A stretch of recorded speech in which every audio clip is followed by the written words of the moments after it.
Good afternoon, Feli. Good afternoon to ma'am. Can you tell me about yourself? I'm Feli Gulunan. I'm 27 years old. I have child, one boy and one girl. Okay. I have few questions for you to answer, so let's start. Why do you want to work as a maid? Near in the Philippines, ma'am. I repeat, why do you want to work as a maid?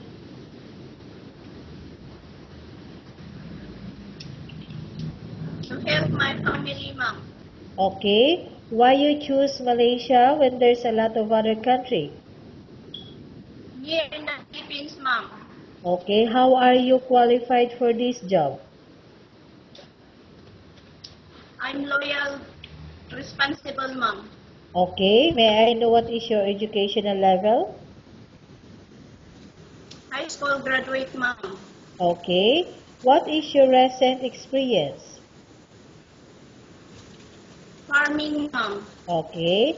Do you have experience of taking care of? Have you worked abroad before? No, ma'am. Do you have experience of taking care of baby? Yes, ma'am. Whose baby you taking care of? My children, ma'am. Okay. How about elderly people? No, ma'am. Are you willing to take care of an elderly? Yes, ma'am. Do you have any other special skills? Machine sewing, ma'am. Pardon? Machine sewing, ma'am. Machine sewing. Okay. Are you willing to learn new skills? Yes, ma'am. Are you willing to work with a family where the mother-in-law or any relatives stay together? Yes, ma'am. Currently, are you still working now? No, ma'am. Do you know how to cook? Yes, ma'am. What sort of food can you cook? Filipino food, ma'am. Like what? Adobo, sinigang, ma'am. Okay. Are you aware that you will have to do washing, cleaning, ironing, and cooking? Yes, ma'am. From all the house chores, which do you like most? Cleaning, ma'am. Okay. If ever you were selected to work in Malaysia, who will take care of your kids? My mother, ma'am. Okay. You are not allowed to use handphone during working hours. Yes, ma'am. You are only allowed to use handphone after you finish all the works and when going to bed. Yes, ma'am. You are strictly needed to surrender the handphone to your employer in the morning, and your employer will return back to you once you're going to bed. Yes, ma'am. If ever your employer finds out that you're abusing to use your handphone and it's affected your work performance, your employer will confiscate your handphone and you are not allowed to hold it anymore. Instead, your employer will allow you to call to your family 3 times in a month. You're only allowed to bring normal phone and you are not allowed to bring smartphone. Are you agreed for the terms and conditions? Yes, ma'am. Are you agreed to the rules and regulation for the handphone? Yes, ma'am. How many years is the contract as you agreed and understand? 2 years, ma'am. Okay, can you describe for me your ethics? Your Responsible, ma'am. Okay. How can you assure to us that you will work hard in Malaysia?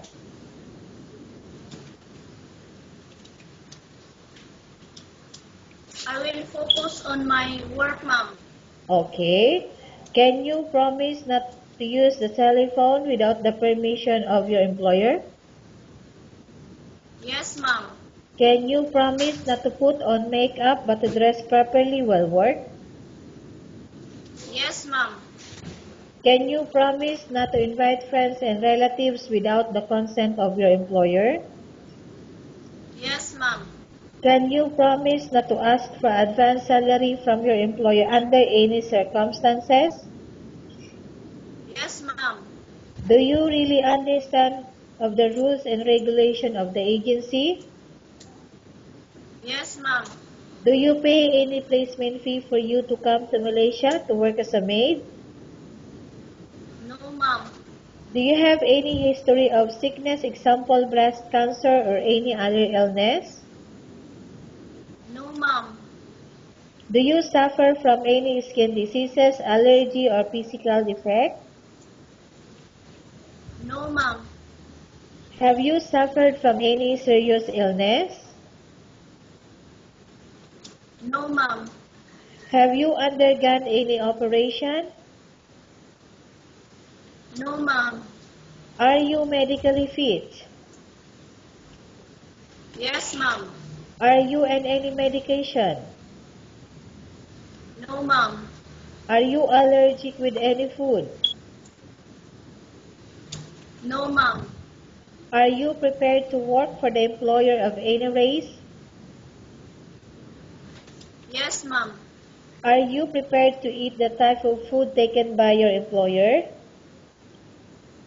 Yes, ma'am. Are you afraid of being left alone in the house? No, ma'am. Are you afraid of dogs or other pets?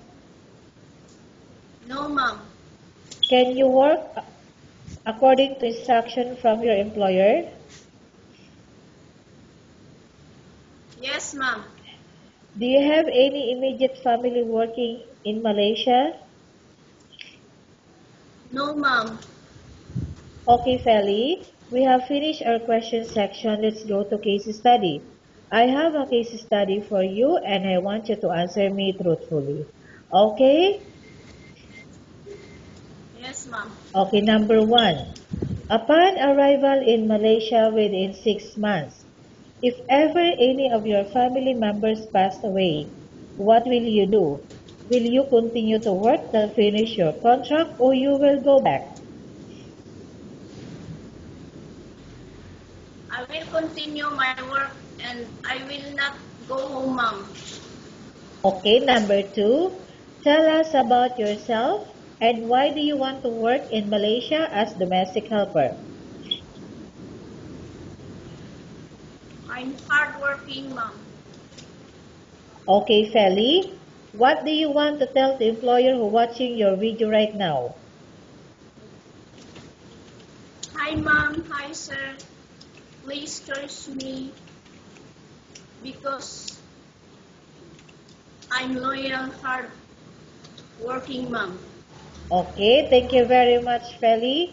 We will update to your agency if there's any selection made by the employer. Thank you, ma'am.